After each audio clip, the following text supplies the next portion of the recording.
Vous adorez peut-être Terraforming Mars, mais vous souhaitez y jouer plus facilement, plus rapidement, sur un plateau peut-être plus petit, mais avec les mêmes sensations? Vous êtes au bon endroit, je pense que j'ai la solution. Amis joueurs, bonjour, j'espère que vous allez bien chez vous, ravi de vous retrouver pour cette toute nouvelle vidéo sur la chaîne, c'est Thomas, et vous êtes sur Il était un jeu. Il était attendu depuis de nombreux mois, j'avais pu l'entreapercevoir et faire quelques tours de jeu à Essen en 2022 et faire une partie complète en juillet 2023 à Paris et Ludique. Ça y est, il arrive enfin chez nous, vous êtes très nombreux à l'attendre, c'est le Terraforming Mars version jeu 2D.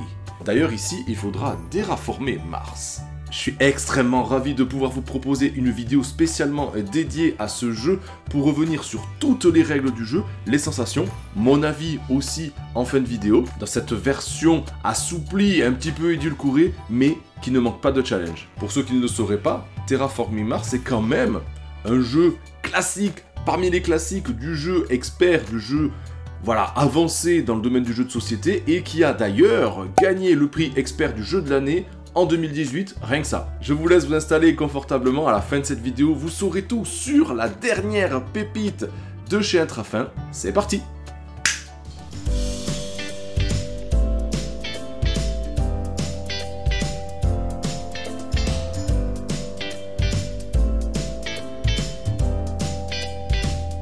Terraforming Mars, le jeu 2D, est un jeu de développement de 1 à 4 joueurs à partir de 10 ans pour des parties de 45 minutes dans lequel on va utiliser et créer des cartes grâce aux dés qu'on aurait à notre disposition, ceci faisant office de ressources. Les joueurs vont confronter et développer leur corporation pour terraformer la planète Mars, le but étant d'en faire un endroit prospère à l'humanité. Si nos ressources sont limitées en début de partie et vont dépendre de nos corporations, le jeu propose et dévoile une véritable montée en puissance au fil de la partie, avec un taux de production accru grâce à nos cartes, tout en prêtant attention à placer les tuiles cité, forêt, océan et plus encore, synonymes d'avancée dans notre quête, mais aussi de précieux points de victoire. Chaque fois qu'on participera à la terraformation, que ce soit en augmentant le taux d'oxygène grâce aux forêts notamment, en augmentant la température de la planète ou en générant des océans à sa surface, on gagnera 2 points de victoire. La partie prendra fin quand 2 de ces 3 paramètres auront atteint leur niveau maximum.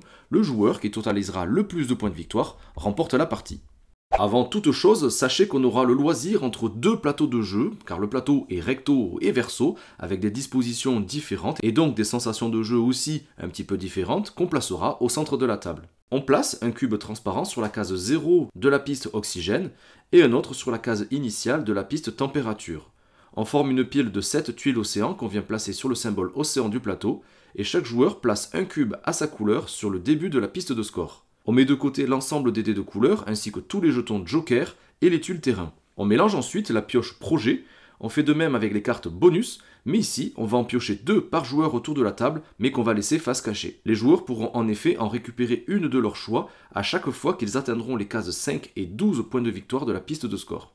On voit ici les 3 emplacements pour des dés, ce sont les récompenses. Pour connaître celles qui seront actives pendant la partie, on va récupérer un dé de chaque couleur pour en choisir 3 au hasard, avant de les lancer pour les placer sur cet emplacement avec la face indiquée. Des points de victoire bonus seront accordés pour celui ou celle qui aura le plus de chacun des icônes représentées dans le coup des cartes qu'il ou elle aura joué pendant la partie. On va placer là aussi aléatoirement 3 tuiles objectifs sur ces emplacements, juste en dessous. Ici, c'est une course, car le premier joueur qui aura atteint la condition demandée remportera 4 points de victoire par tuile en sa possession. Par exemple, ici, il faudra avoir joué 6 cartes rouges. On en a fini pour le plateau principal, on passe maintenant à la configuration de départ des joueurs. Chacun va recevoir une main de 5 cartes projet pour débuter la partie, mais il aura aussi à choisir entre 2 cartes corporation. Celle qu'on décidera de conserver va définir nos gains de départ. Ici par exemple, c'est 3 jetons joker que je peux maintenant dissimuler, mais aussi notre production de départ et donc nos dés de départ qui sont ici dans ce cadre marron. On les lance et ceux-ci définissent maintenant nos ressources pour le début de partie. Mais je vous rassure, on aura bien évidemment toujours plus de dés et donc toujours plus de ressources au fil de la partie. Et n'oubliez pas ceci, pour plus d'équilibre, le premier joueur devra donner, pas le choix, un dé de son choix au dernier joueur. On peut maintenant commencer la partie. Les joueurs vont jouer chacun leur tour dans le sens horaire jusqu'à que 2 des 3 paramètres globaux, on l'a vu, auront atteint leur maximum. C'est-à-dire si 7 tuiles océan ont été placées, que le cube oxygène est arrivé à 16 et ou que la température a atteint 8 degrés. À son tour, on devra choisir soit de produire de nouvelles ressources en faisant un tour de production, soit effectuer des actions. Commençons par le tour de production. On devra d'abord se défausser de l'ensemble de nos dés, sauf 3, qu'on va pouvoir conserver. On défausse ensuite autant de cartes qui nous resteraient en main que l'on souhaite pour venir compléter notre main avec 5 cartes maximum. Et maintenant, on peut produire de nouvelles ressources, c'est-à-dire qu'on va prendre tous les dés qui seraient indiqués dans le cadre marron de nos cartes corporation, mais aussi de l'ensemble des cartes projet vertes qu'on aura mis en jeu pendant la partie. Puis, on les lance. Et il faut savoir que s'il n'y a pas assez de dés dans la réserve, on remplacera chaque dé manquant par un jeton joker. Et enfin, on va redresser toutes les cartes bleues utilisées. Ces cartes pourront donc à nouveau être utilisées. Le tour d'action propose un panel beaucoup plus large de possibilités et comporte 2 catégories, soutien et principal, sachant qu'on devra obligatoirement les réaliser dans cet ordre. Pour faire simple, on devra d'abord choisir une action de soutien, puis une action principale. Parmi les actions de soutien, on aura le choix entre simplement choisir un dé de la réserve, le lancer et le conserver, payer une ressource, c'est-à-dire un dé en jeu, pour placer un autre dé sur la face de notre choix, ou bien payer de la même façon avec un dé de notre choix pour ajouter 2 cartes projet à notre main. Plus tard dans la partie, on aura aussi peut-être des cartes bleues dans notre zone de jeu qui nous permettraient de réaliser soit des actions de soutien, soit des actions principales, voire même des actions totalement gratuites selon la couleur de la flèche qu'il serait indiqué. Les actions principales possibles sont plus nombreuses, mais je vous rassure, elles sont tout aussi simples à comprendre. La première sera de jouer une carte de notre main en payant son coût. On pourra aussi jouer une deuxième action de soutien si on le souhaite. Et le reste nous propose de dépenser 3 ou 4 dés avec les faces adéquates pour faire avancer d'un cran la piste d'oxygène avec les dés rouges, de poser une tuile océan, forêt ou cité sur le plateau principal, ou même de gagner directement des points de victoire grâce aux dés jaunes sur ces phases spécifiques. À chaque fois qu'on placera une de ces tuiles, que ce soit grâce à cette action principale ou grâce à l'action d'une carte jouée, on gagnera 2 points de victoire et plus éventuellement des bonus de placement. Les tuiles océan, qui je vous le rappelle font partie des conditions de fin de partie, elles ne pourront être placées que sur les emplacements réservés pour ces tuiles. Les forêts, quant à elles, pourront être placées partout ailleurs, faisant monter le niveau d'oxygène d'un cran et donc leurs 2 points de victoire, plus un point de victoire par tuile citée adjacente. D'ailleurs, vous l'avez peut-être remarqué, il y a certains autres bonus comme des dés avec une face spécifique à gagner pour celui ou celle qui va dépasser un certain niveau dans les jauges. Pour les cités, c'est un peu pareil, 2 points de victoire pour sa terraformation plus un point bonus par forêt adjacente. Il existe d'autres tuiles spéciales qui elles sont brunes mais qui ne donneront pas ces 2 points de victoire comme les autres tuiles, mais d'autres bonus selon les cartes jouées. On l'a vu, la partie se termine lorsque 2 des 3 paramètres globaux ont atteint leur maximum. Tous les joueurs pourront, n'oubliez pas, jouer un dernier tour, même celui qui atteint le 2e paramètre. Sachant qu'à chaque fois qu'on devrait faire progresser une piste alors qu'elle a déjà atteint son maximum, on ne marquera plus alors 2 points de victoire, mais un seul. On peut maintenant voir et décompter les points de victoire supplémentaires grâce aux conditions des récompenses sur les dés, rappelez-vous, avec 5 points pour celui qui possède le plus de symboles pour chacune des récompenses sur le coup des cartes jouées pendant la partie, 3 points de victoire pour le second. Les égalités, elles, sont amicales et donneront les points de victoire à chacun, par exemple 5 points de victoire au joueur en tête à égalité, mais alors la 2e place sera annulée. Mais attention à ne pas oublier que pour des parties à 2 joueurs, aucun point de victoire ne sera donné pour la 2e place. On vient ajouter à cela les 4 points de victoire supplémentaires pour chaque tuile objectif en notre possession, sans oublier les points de victoire qu'on a glanés grâce à certaines cartes et leur bannière rouge. Le joueur avec le plus de points de victoire remporte la partie et en cas d'égalité, ce sera celui avec la plus grande production de dés, c'est-à-dire chacun des dés dans les cadres marrons sur les cartes vertes et sur les cartes corporation, qui sera déclaré vainqueur. Après un rapide aperçu sur les règles détaillées de Terra, eh bien voyons maintenant mon avis pas à pas sur chacun de ces domaines. Et on commence par les mécaniques et le gameplay. Vous l'avez vu quand même, les règles elles sont plutôt simples à appréhender, c'est plutôt rapide aussi à expliquer. En 5 minutes, je pense, si vous devez le présenter à vos amis, c'est terminé. Une fois qu'on a compris qu'on devrait bien respecter l'ordre des phases qu'on devrait faire, d'abord la phase de soutien et ensuite la phase d'action principale, si on n'a en tout cas pas choisi la phase de production, et bien là, ça sera toute la mécanique qu'il faudra mettre en jeu pour choisir quelle sera la bonne action à réaliser pour ne pas perdre de points.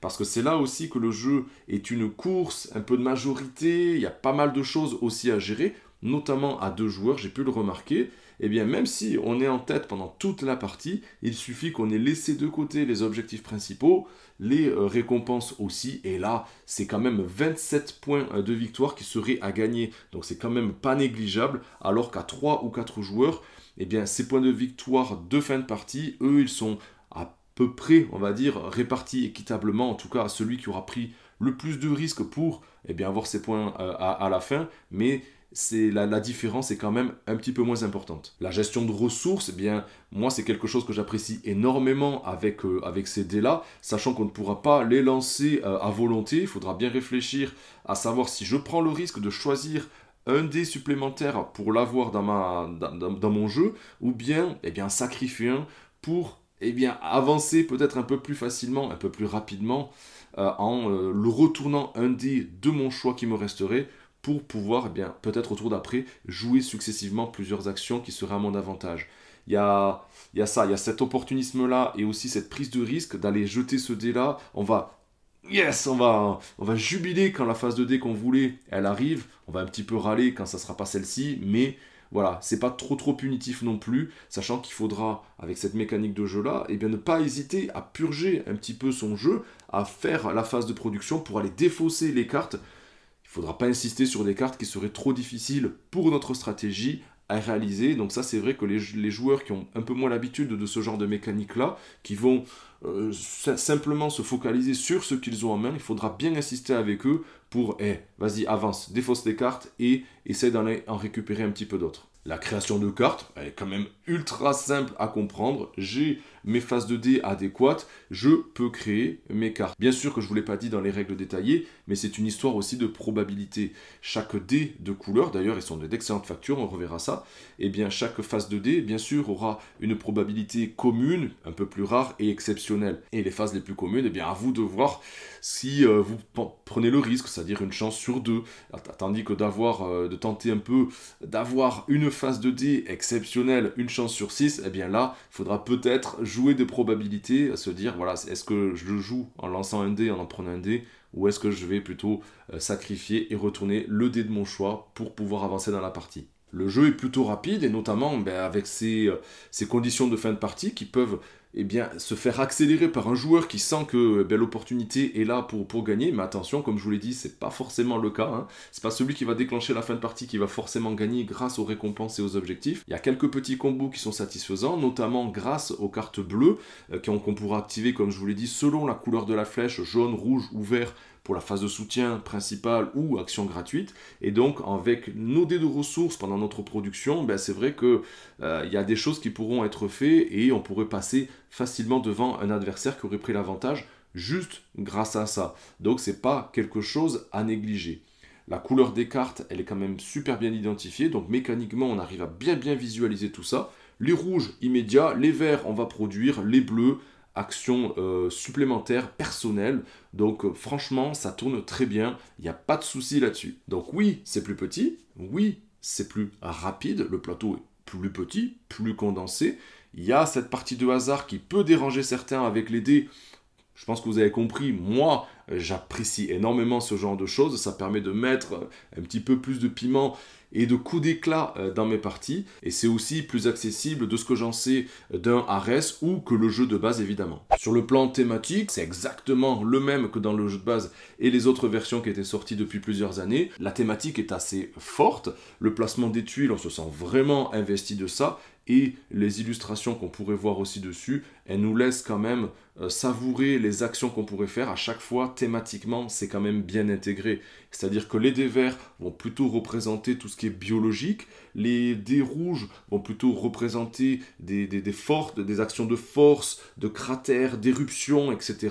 Le jaune, c'est plutôt tout ce qui va représenter le coût, l'argent, les finances. Et le gris, ça sera plutôt tout ce qui est les bâtiments qu'on va terraformer sur la planète Mars, etc. Il nous manque les dés bleus. Donc les dés bleus, c'est tout ce qui va nous servir à créer des zones aquatiques, l'oxygène aussi, bon bref, c'est tout ce qui va être climatique finalement. Donc thématiquement, je trouve que quand même, ça, c'est bien intégré et c'est toujours plaisant de bien comprendre ça. Moi, c'est quelque chose que j'apprécie, vous le savez, énormément. Concernant les illustrations et le matériel, tout est plus petit. Hein, même les cartes, elles sont plus petites, donc c'est pas quelque chose qu'on va manipuler à outrance non plus. Donc oui, elles sont plus petites, ça pourra gêner peut-être certains d'entre vous. Les dés, pas de problème, c'est nickel. Là aussi, ils sont plus petits que la moyenne. Hein, et les jeter, les lancer, c'est vraiment un plaisir à manipuler aussi. Il n'y a pas de souci sur ça. Les illustrations, c'est vrai que j'y porte pas vraiment attention, c'est qu'un avis personnel, mais quand on les regarde, on est vraiment dans cet univers-là, on reconnaît vraiment la patte graphique de la gamme,